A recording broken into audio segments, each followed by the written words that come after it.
Good morning, children.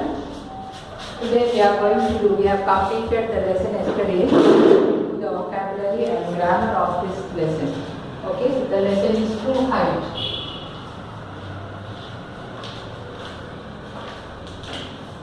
So vocabulary and grammar we are going to do. So here the first exercise is synonyms.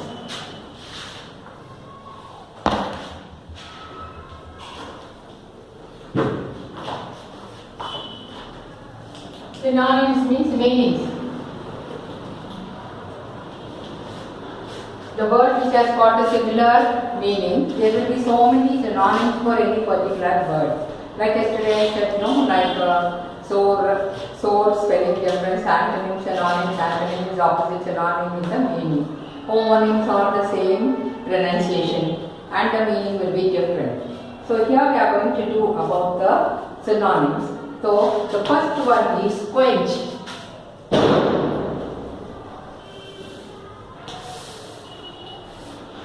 Slake means which is satisfying. One's desire or something. And next one is glamour. Attractive.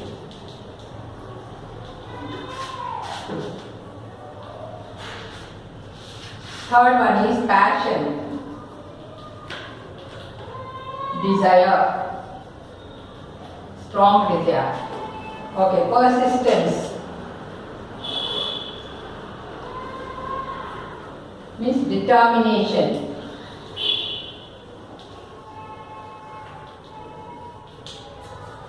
Arrogant. Proud. And pounding is beating or powdering.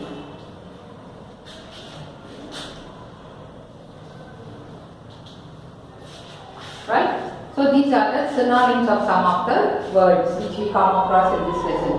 Quench, slake or quenching, satisfying your thirst or some other desire. And glamour is attractive, very attractive and good looking and all. Passion is a strong desire. Persistence is determination. Arrogant is proud. Pounding is beating or powdering. So you have to take all these meanings and you have to make sentences of your own by using these words. Okay, so just I will give one orally, you have to write your own. Quench. He ran fast and he wanted to quench his thirst. Next, glamour. Sridevi is a glamorous actress. Next, passion. Edison has got a passion for finding out new things. Persistence. The man persisted his ambition by doing hard work. We wanted to, with a great determination, he did. Arrogant. My friend's brother is a very arrogant person. Pounding. The doctor was pounding the medicine as the child is not able to swallow it. He pounded, he was beating the pill, making it into powder and then giving it. So like this, I have given for each one sentence and you have to write on your own. So this is about the synonyms. Now next exercise is, hope you all have understood this, and next exercise of this is collocation. The next exercise of this one is collocation. First we'll understand what collocation is.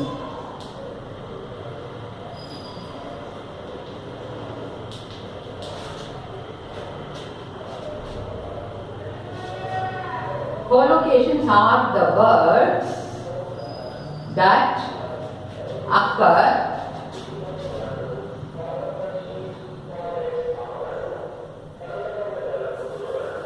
co-occur. That means co means what? Together. These some of the words will go together. They are called collocations. For example, hearty congratulations. So these two words will go together. Hearty, we say hearty meal. I had a very hearty meal, means up to my satisfaction. And then hearty congratulations on somebody's success. So this hearty, some of the words will go only with the hearty meal, hearty congratulations, and like that. So that is what a collocation which the words occur together. So here, what we can say, some of the words are, what they do is, these collocations will go with adjective. There are not many. Adjective plus noun. How adjective and noun to go together in collocation is, so see this bright, it is an adjective. Then harsh, it's an adjective. Then strong. All these are the adjectives. Okay, right. Adjective plus noun, we can make one collocation. Like bright, harsh, strong. So I will take this word strong feelings. Feelings is the abstract noun. So strong feelings. Or you can also write bright light. Light is one noun. Bright is an adjective. So the collocation is now with one noun and with one adjective and with one noun. This is noun and this is an adjective and this is a noun. So we can form collocation by using one adjective and one noun. Next one is, we can also make with verb plus noun. So how it forms with verbs? Cast, emit, give, provide. Okay, so all these are the verbs. Cast, emit means give again to give, provide also giving. So here we can make one adjective and one noun. So provide food. See, food is a noun, right? Verb plus noun. Provide is verb and noun. Food is noun. So we are making one collocation like provide food or emit light. Emit is verb. Emit means to give, no? So give light, emit light, like that. Light is a noun and emit is a verb. So like that we can make verb plus noun one collocation. Next comes noun and noun.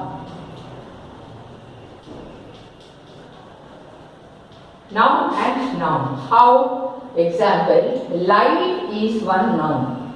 Okay.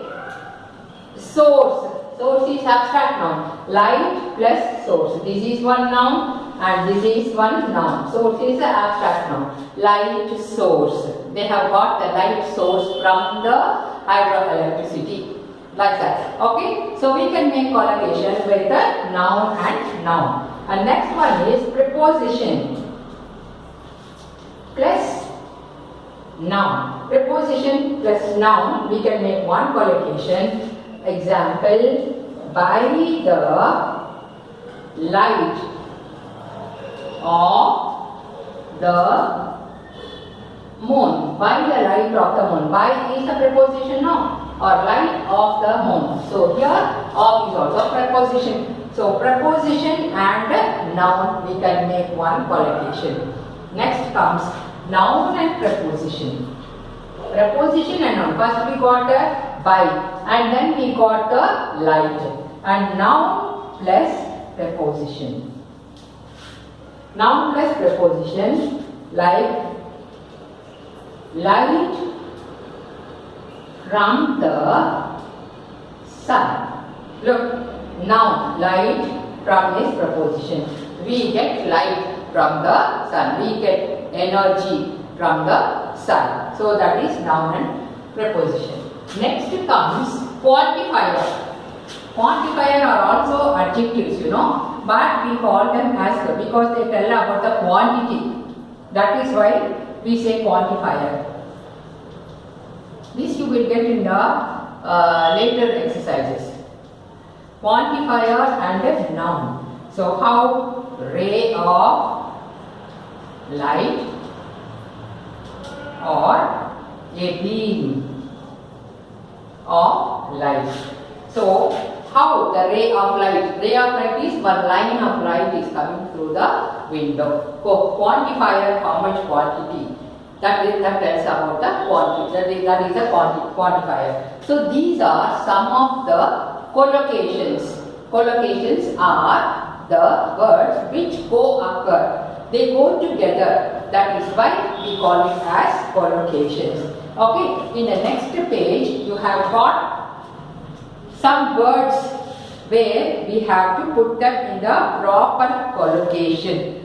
So, in the top of that also you have got some words which go together with the collocation. In one box you have got, first box you have got all the words. Some are verbs, some are nouns, okay, some are preposition and all. And we have to give the proper collocation. So, wherever you come across the proper collocation, put the tick mark over there. First one, heartfelt, it tells about the sympathy. Next one is deep. We say deep sympathy. Next one is childhood. Childhood dreams. Then express opinion. Then strong opinion. Then warm welcome. So this is how you have to tick the appropriate one in the textbook. It's a very simple exercise, so I did it right on the board. Hope you all have understood what collocation is, what synonym is. Synonym is that one which gives you the similar meaning. We will have so many, and according to the context we have to take the meaning. And next one is collocation, the words which occur together. So it will occur with noun plus noun, or verb and noun, or preposition and noun, or adjective and noun. Like that you will be having collocations. The next grammar exercise is, we are going to talk about a clause.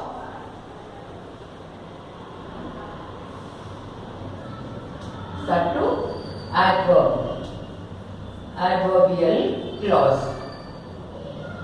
Okay. Before we go to the adverbial clause, let me explain you what clause is. So many times I have given you the example, or many times I explained you what a clause is.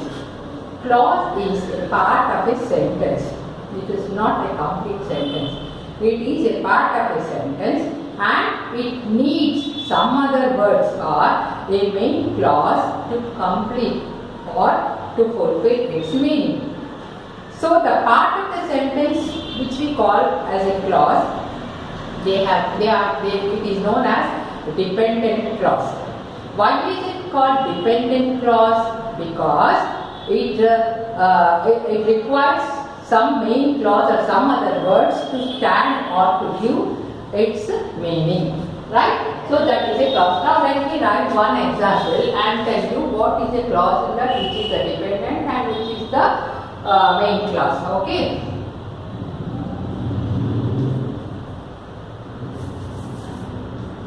As it was raining heavily, I did not go to school. Okay. So let us see which is the main clause, which is the dependent clause here. As it was raining heavily. Now let us take this part of the sentence. As it was raining heavily, you are able to get some meaning. It is raining heavily. Okay. What is that? After that, what is that? That line is not completed. It needs one completion. Simply it is saying that as it was raining heavily. What happened as it was raining heavily? The power went off, or somebody fell on the road, or something might have happened. What is that you are waiting for? The conclusion. So this part of the sentence which gives you a partial meaning, it is called a clause. And what clause? Later on we will I'll tell you. Then I did not go to school. Suppose if you say only this, I did not go to school, everybody will understand that you did not go to school. Reason may be something, they don't ask the reason. But the sentence is completed. It is not incomplete. I did not go to school, I did not do the work, I did not eat my breakfast. So all these things will tell you that the sentence is completed. But here, what happened? This sentence need not depend upon anything, because as it is giving you the complete meaning. So this is a non-dependent clause because it will not depend upon anybody. But this is called the dependent clause. This is called the dependent clause. Why? Because this part of the sentence is depending upon the later part of the sentence. That is, I did not go to school, which gives you the complete meaning. So, I did not go to school, we call it as main clause, and this one we call it as a dependent clause. A dependent clause always depends upon a main clause to fulfill its meaning. Okay, so that is why it is called a clause. So, main clause will automatically give you the complete meaning. It need not depend upon anything. It is the other word, in other words, what we can say is a main clause will be always a simple sentence. It will give you the complete meaning. Why? Because it will have one subject and it will have one predicate also. Verb and predicate. Now look here, subject I. Then predicate did not go to school is the predicate. You can say the verb. So main clause will always have one subject and a predicate. So it fulfills the meaning. But subordinate clause, or it is also called subordinate clause or dependent clause. So dependent clause always depends upon the main clause to fulfill its meaning. Why you are able to understand it as a partial meaning you are able to get? Because you have got one auxiliary verb and also you have got one main verb also, action verb. So it is giving you meaning, but it is not completed. So it is called subordinate clause. Right. Now why is it called subordinate clause? I explained. Now why we call it as adverbial clause? Because as is an adverb. The clause begins with an adverb, so it is called adverbial clause. So in this text, in this lesson, you have got adverbial clauses. There are so many clauses. Noun clause, adjective clause, adverbial clause. Okay. So why they are called noun clause? When it will. So when it does the work of a noun, we call it as a noun clause. When it does the work of an adjective, we call it as an adjective clause. When it does the work of an adverb, we call it as an adverb clause. There are yet another clauses which is known as conditional clauses, where it tells about the condition. If you pay the fee, you will be allowed to write the examination. So the clause begins with if, it's a condition. And unless you run fast, you cannot catch the bus. So unless it's a condition. So it is beginning with a condition. So by how these clauses are given name, it is given name according to the function that it is doing in that sentence, or according to the function that it is performing in the sentence. Here it is performing the work of an adverb, so we call it as adverb clause. That is number one, you have to remember. Second one is, why is it called dependent or subordinate clause? Because it doesn't give you the complete meaning. It depends upon another few words to complete its meaning. So let me give one more example. When he reached the station, he met his friends. Look at this sentence. Which is the main clause here? He met his friends. So without anything, he met his friends, that is, you are getting complete meaning. And when he reached the station, this is incomplete. When he reached the station, what happened? He fell off, the train missed, or what happened? So you need something. So this is depend. And this is again adverb. When? Time. Adverb of time. So it starts with a adverb. So it is a subordinate clause and it is the dependent clause. That is the main clause. So in the remaining class, tomorrow's class, we will do the remaining example, and please go through what I have taught you today. Thank you.